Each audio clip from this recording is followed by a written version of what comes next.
বাজার বলতে আমরা সাধারণত বুঝি পুরুষের সমাগম, যেখানে ক্রেতা থেকে বিক্রেতা সবাই পুরুষ।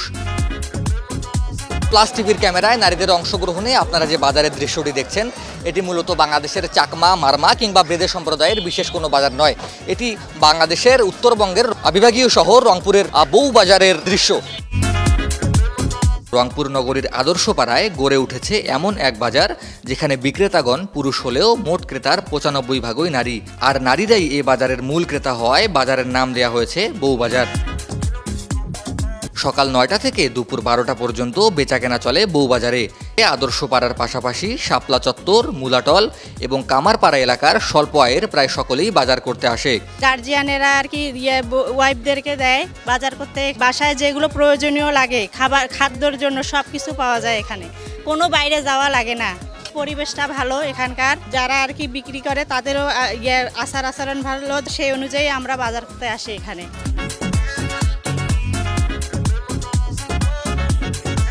বউবাজারে প্রবেশ করলেই দেখা যায় ১০০টিরও বেশি দোকান নিত্য প্রয়োজনীয় পণ্যের পসরা সাজিয়ে বসে আছে এবং নারী ক্রেতারা দেখে শুনে প্রতিদিনের প্রয়োজনীয় পণ্য সামগ্রী কিনছেন। এটা হলো ওই কারণটা হলো বউবাজার। সবাই জানে যে বউবাজার থেকে বাজার করে আসো, পয়সা দিয়ে যায়, সবাই মনে করেন যে বউয়ের ঘরে বাজার টাকা দিয়ে, হ্যাঁ, এই কারণে এটা হলো বউবাজার। এই মনে করেন যে ৯টার মধ্যে দোকান বাজার লাগে, ১২টা সাড়ে ১২টার মধ্যে শেষ হয়ে যায়।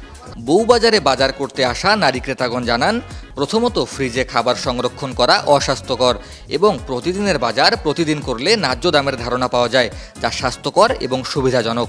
তাই বাজার করে জমিয়ে রাখেন না তারা। দর্শক, পুরুষতান্ত্রিক সমাজে পুরুষের পাশাপাশি নারীদের এই অংশগ্রহণই পুরুষদের জীবনকে করেছে আরও অনেক বেশি সহজতর। সমাজের প্রতিটি অংশে যদি পুরুষের পাশাপাশি নারীদের এরকম স্বতঃস্ফূর্ত অংশগ্রহণ থাকে, সেক্ষেত্রে নারী এবং সমাজ এবং দেশ একসাথে উন্নয়নের মুখ দেখবে। Mehedi Hasan, plus TV 24।